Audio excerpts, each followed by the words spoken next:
Guys, magandang araw po. Pakinggan po ninyo ang impormasyon po kay Tatay Digong. Medyo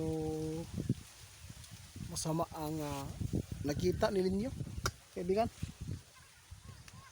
Kalungkot to, mga idol. Nalulungkot tayo, no, kasi may nakita si kaibigan na hindi maganda. Dahil sa kay Tatay Digong, may malaking problema po ang posibleng dadaan po sa pamilya ng ating Vice President. Alam na po ninyo mga idol, no, dahil matanda na si tatay, din natin alam kung kailan, no, kailan siya kunin. Basta maging matatag lang kayo mga idol, huwag lang tayo maghanap ng gulo, dahil yun naman po ang nakatadhana sa kanya. Pakinggan po ninyo, kasi sinabi ng ating kaibigan ngayon, dito pa siya sa atin ngayon, kaibigan. Medyo masilan po ang impormasyon dahil sa nakuha ng ating kaibigan si Tatay Digong. May nakita si kaibigan na hindi maganda po sa kanyang katayuan ngayon, kaibigan. O, sabi ng ating kaibigan, kaya ipinapaabot daw nila ito sa inyo, sa atin, dahil alam ko ang pagmamahal daw ninyo kay Tatay Digong. Baka mabigla kayo kung ano po ang mangyayari, dahil maging matatag lang daw, sabi ng ating kaibigan. Thank you kaibigan, at least nalaman namin, no. Pero ipanalangin ninyo mga idol na sana si Tatay Digong makabalik pa siyang buhay dito sa Davao, dahil yun naman po ang sigaw ng nagmamahal sa kanya. O alam po natin na yung mga tao na nagdarasal sa kapahamakan ng ating ex-president dahil po sa kanilang itinanim na galit. Medyo nakakalungkot lang dahil nakita ng ating kaibigan ang status po sa kalagayan ni Tatay Digong, no? Medyo hindi maganda ang nakita ng ating kaibigan, yung buhay ni Tatay Digong parang maiksi na lang.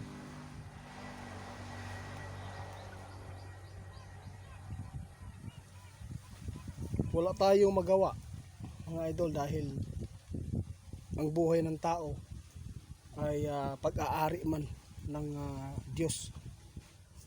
Itong ipinapaabot ng ating kaibigan, nakabase lang ito sa impormasyon na nakapasok sa kanilang kaharian na tungkol po sa kalagayan ni Tatay Digong, dahil napakarami din pong naghintay, no, na may paabot ang kalagayan ni Tatay Digong. Sa lahat po ng mga Duterte supporters, huwag kayong mag-alala mga idol, may mga anak pa man si Tatay Digong. Kasi tandaan ninyo, kapag matanda na tayo, no, saan pa tayo pupunta, di ba? Doon po sa huling hantungan.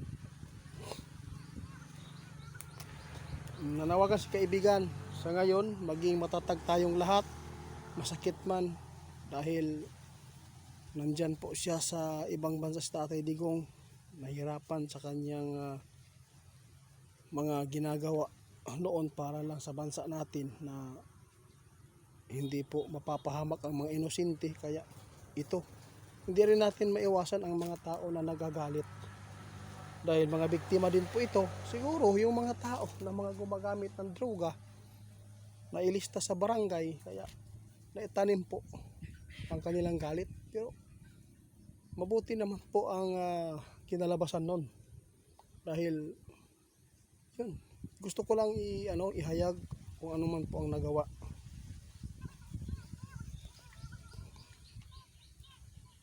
O sa ngayon, tingnan nyo ano pong nangyayari. Walang patayan sa droga, pero patayan sa mga inosente. Totoo, inosente po ang nakakaawa ngayon. Mahirap tanggapin dahil ang ating bansa ay hindi makapanindigan ng sarili po nilang batas, kasi ipinapaubaya pa sa ICC. Yun po ang masaklap. Yung ibang bansa, sila Netanyahu, dahil po sa kanilang mga kasamahan doon ng mga opisyalis, ay mayroon talagang panindigan. Hindi tulad dito sa atin sa Pilipinas, sobrang bakla, di ba? Oo. Hindi naman, wala naman pong kakayahan ang tao kung nakalabag sa batas, kung talagang tayo po ang humawak, no? Dito natin ilitis. Bakit nandun pa? Ano ba? Mas maganda umandit na lang tayo sa ICC. Doon na lang tayo. Tama ka. Hindi po ninyo maiwasan mga idol na masakit din po ang aming loob ngayon. Dahil nakita ni kaibigan, nagawa niya ito.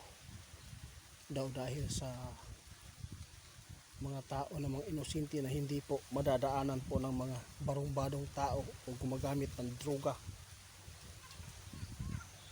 Oo, totoo yan. Sabi ng ating kaibigan, hindi naman talaga perfecto at tama ang ginawa ni Tatay Digong dahil nakalabag siya sa batas ng Diyos. Ngunit isinasang-alang po niya ang kanyang buhay para lang sa mga tao na sumusuporta sa kanya na hindi po magalaw.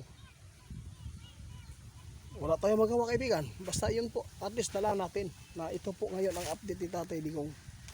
Pahina ng pahina ang kanyang pangangatawan, kaya tandaan ninyo, maging matatag lang tayo. Yun po ang aming impormasyon na maibigay sa inyo mga idol. Sana hindi po kayo magsawa sa mga pinapaabot ng ating kaibigan.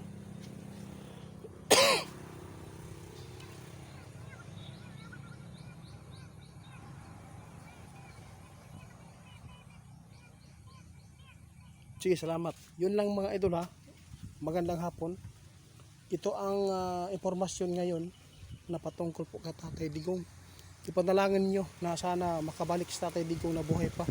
Dahil nakita ng ating kaibigan ngayon ang sitwasyon po sa kanyang buhay doon. Pahina na ng pahina ang kanyang pangangatawan. No? Parang unti-unting bumibigay dahil sa tanda niya. Kasi kadalasan po, no, ang tao bihira na lang umabot ng lubinta, kadalasan wala na, no? 80, 75, tudas na ngayon. Buti na lang umabot pa si Tatay Digong ng mahigit 80.